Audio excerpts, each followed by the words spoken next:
looks much more convincing if you want to publish on it. You do so for every variable in your codebook. Important.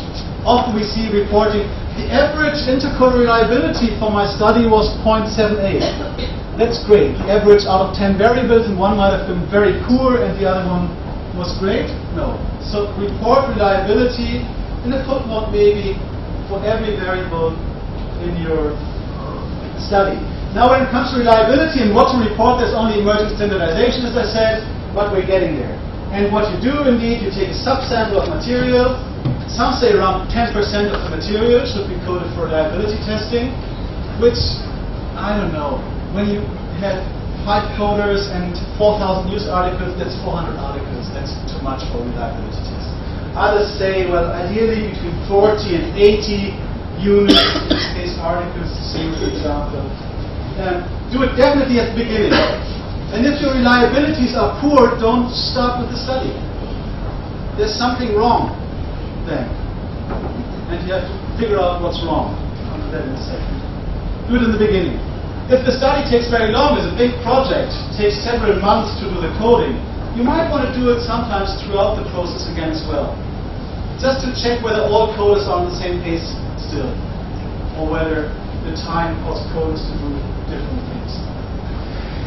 Yeah? I know it's costly, it's costing you resources, money, but also your time, because you have to analyze the data and all that, but it's very important to do this. Because otherwise we always have difficulties selling our content data to an academic audience.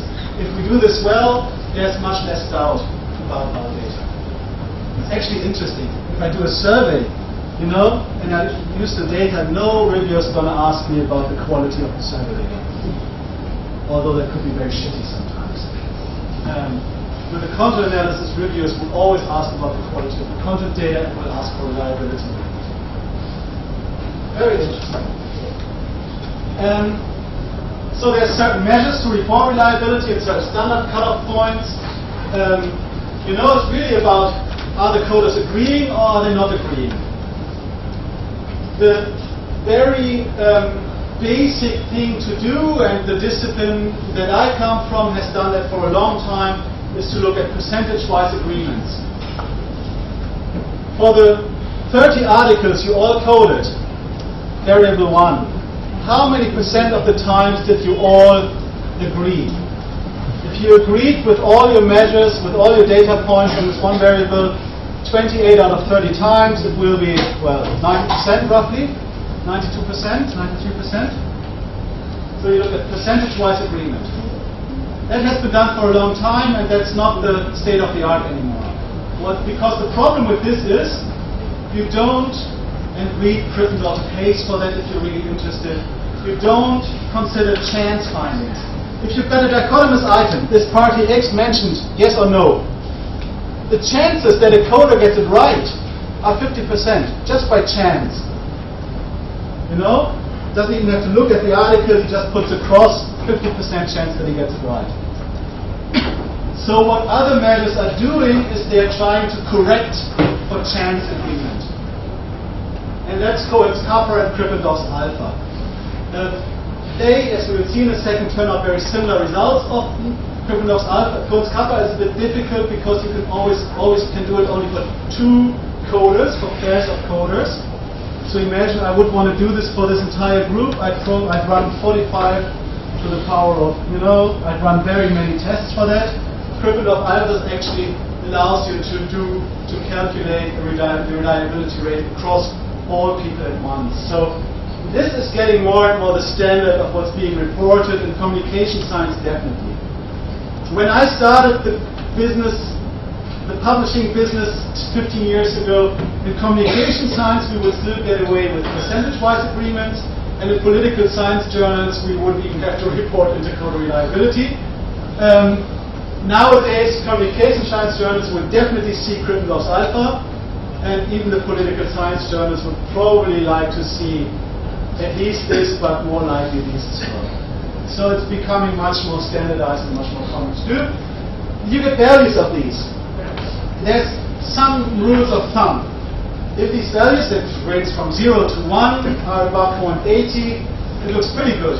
Krippendorf's alpha above 0.80, again between 0 and 1 is a pretty good score. How much it will be. Above 0.6, you know, for latent variables, things are difficult to measure. You might get away with it, actually. If your reliability is poor, what's the problem? You know, again, don't start the study if it's poor. You might have badly defined variables, you might have a poor coding scheme, and you need to revise that. Your coder training was inadequate, you only saw them once for 15 minutes and then sent them out to do the reliability test. Maybe not good.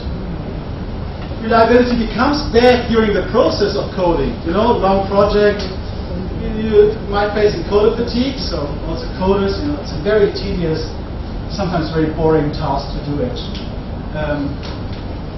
Or you might have this one bad coder which really screws up your results. And you need to identify, you know, if you've got 6 coders and you do reliability tests and you see they're poor, do it for batches of 5 coders and you see how you can identify the one coder. And unfortunately you still have to pay that person for the coder training, but you can shut him or her out as a coder if that you want. That also regularly happens. I mean, I'm regularly deleting, excluding at least 1 or 2 coders. Example, very quickly. We've got 3 coders in this. We've got 2 variables we're interested in our code book. We've got 30 cases that we looked at for reliability testing, 30 articles to look at. Variable 1 is a dichotomous one, only has values of 0 and 1. Variable 2 is a 5-point scale, -2 to 2. This is important because, of course, chance agreement is much higher here than here. Here you've got a 50% chance of agreement, here you've got a 20% chance of agreement. So this is what the data look like. SPSS data set, the 30 cases, the 30 articles that have been coded. And now the data needs to look that you have variable 1 from coder 1, variable 1 from coder 2, variable 1 from coder 3, variable 2 coder 1, variable 2 coder 2, variable 2 coder 3. So this is the setup of the data set that you need. Sometimes your data set might look a bit different, but this is what you need to reach at some point. And you see here it's always values between 0 and 1, and you see here it's values between -2 and 2. So there, they have been entered. Now you can do a visual inspection. Oh, there's disagreement here, there's full agreement here, full agreement here, full agreement here, disagreement here again, disagreement here. Oh, coder 2 seems to be a bit off, right? Coder 1 and 3 agree often, coder 2 is a bit off. Well, that's a visual inspection you could do. But of course, what you should do now, yeah. -2 means there is -2. Yeah. What is the meaning for that? 1, 0 and -2. It doesn't matter what it refers to. Whatever you want. This is just an example. It could refer to the favorability of the coverage of a politician, or the emotionality of a newspaper article content. It's really hard to measure.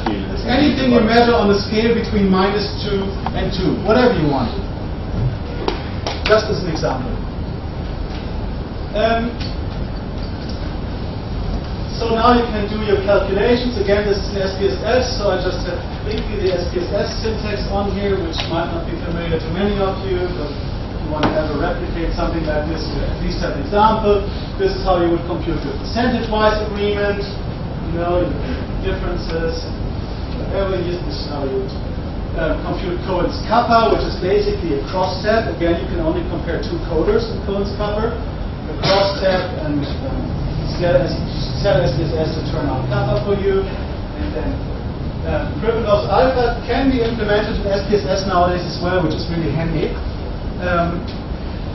Go to the web page of Andrew Hayes. You see, you know, Andrew Hayes. www.andrewhayes.something, I think. Great web page for many things, and I see you nodding, but also great for downloading a custom dialog for Cohen's kappa estimation in SPSS, for instance. And that gives you basically a click option in SPSS. You just have to throw in your variables, as those of you who are familiar with SPSS might know how to do, and you can easily compute critical lines.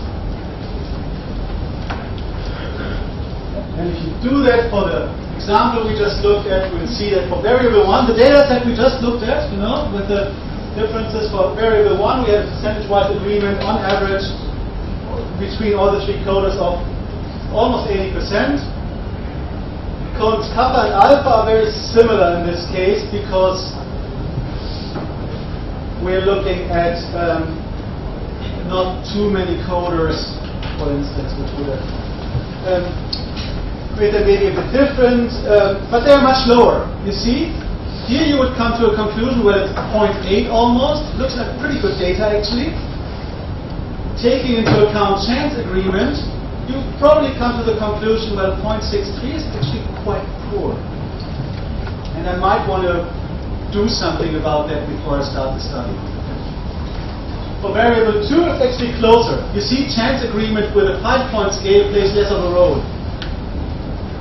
So you get a 77 percentage-wise agreement and a 0.74 kappa or alpha agreement. Chance much more important for dichotomous than for scale variables. But this is something you need to do at some point. If you were doing a content analysis, you want to publish that somewhere, you want to make sure that people believe in your results. These are things you need to do at some point. It's not rocket science.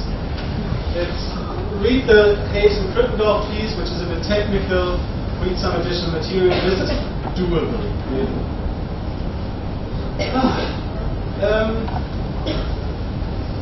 I want to talk about two more things really in the next 20 minutes, and then is it 20 minutes? Did we say no, it's 5 minutes, right? It's 20 minutes. Yeah. Well, we'll do something like that. Very quickly. Relational data. We only look at certain, at coverage of politician 1 or issue X. What we seldomly do is that we take relations between concepts into account in the data source. Information usually has sources and is often addressed to something or something. And actions of actors are often reactions to other actors. And that's all things, these social structures, interactive structures, which we often do not take into account when we do fairly normal, traditional types of content analysis. And that's something with core sentence analysis is an approach which would getting us there a bit more. So the idea is really that you reduce every sentence or every meaning unit, but the easiest thing is to say sentence, reduce that to their most basic structure, which is in the languages I speak, subject, relationship to object. I'm not sure whether it applies to your different languages, but there should be similar grammatical structures that you can deduct. So that's what we do, and that's what we measure. We reduce every sentence to who's the subject, who's the object, and what's the relationship between them. And in the most basic case, you would just talk about a positive or a negative relationship. Does party X like the European Constitution? And does party X dislike the EU accession of Turkey, in this case? Speak negatively about it. It doesn't mean that there is the word dislike here, but party X doesn't see Turkey entering the European Union in the next 20 years. And with how things currently go, probably ever, that's a different issue. That's core sentence analysis, political claim would be similar, and I don't have time to go in there. And then what you can do, this is very badly readable, you can come up with relational graphs. You can actually show how actors relate to each other. And this, I don't know why it's so badly readable. Because it's not readable. For some reason, I don't know. Maybe look at this one. This is a study which, yesterday got accepted for communication research, and that we did on Austrian election data. So every dot in here is an individual politician in Austria. Is the coverage, is the appearance of an individual politician in Austria. You see the party leaders represented by big dots. The rest are ordinary politicians. And every arrow indicates the relationship between these two actors. So you see, and in this case the relationship is an attack. We were interested in negative campaigning here. So we're looking at who's attacking whom in the media. And you see that big actors are getting a lot of shit.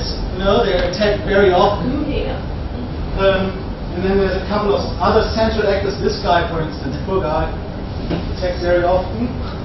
So is this going? So did you do a content analysis of a range of? We did a content analysis of the media coverage of the campaign, Okay. and in that content analysis we did a sentence level analysis and looked at every sentence. Is there a relationship? What's the subject? What's the object? Is there critique or appraisal in a way? To put it very simply. And we just took the critique here, so we just took data on the critique, and we put these into a complex random graph network model. So just to be sure, practically speaking, you collected more data than you have used here. The coding must be much more elaborate. The coding was much more elaborate, but that's as with any survey. You never use all the variables you collect in a survey for one study. For this we just picked out, this is basically 3 variables: subject, relationship, object. So again, subject would be the politician's name. Object would be a politician's name. We're only interested in individuals in this case. Yes. And relationship would be positive, negative, critique, appraisal, kind of thing. That's been defined a bit more thoroughly in the studies. So, sir, Yeah. these dots are representing one particular individual politician. Yeah, these are all individual politicians. So we get to know who's attacking whom. We get to know who's attacking whom. We see that some are not attacking at all people. We can flip it also, right? Who's supporting? We could look at who's supporting whom. Yeah, would be very easy to do as well. And what we did in this paper is much more complicated because we were actually interested in explaining relationships. So we explain. We look at: is it really the case if I attack you, that you're going to attack me back? And if we are friends, and I attacked him, are you going to be likely to attack him as well? So that's the network structural components that we're trying to explain here, which is going much beyond this graph. But that's the graph which is, these are content data, and that's the graph behind these estimations then. That was fun to do actually. So, what? Yeah. Just to again break this down, what kind of conclusions would you be interested in from this? Would it be about media coverage or no, this was more about negative campaigning. We actually here took media coverage as an indicator of negative campaigning, of politicians' behavior, and until now the literature was very good on explaining that certain characteristics would make you be more negative towards other, increase the likelihood of negative. And we basically added to that literature that it's important to look at these network structural components, at how individuals relate to each other and how they interact with each other and how that influences their behaviors. Sir? Yeah. So on what basis have you positioned these dots? There's this one. The further they're in, the more central they are to the network. So the more attacks they either receive or send.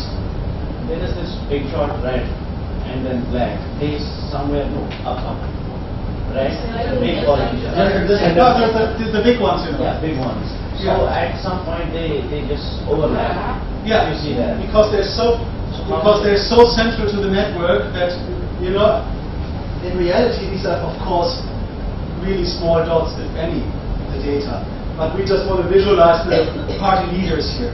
And these are the leaders of the 2 big parties in Austria. So they're very close to each other in terms of how central they are to the network. And that's basic estimations of network analysis that are behind this, which compute the centrality of each of the nodes in this network.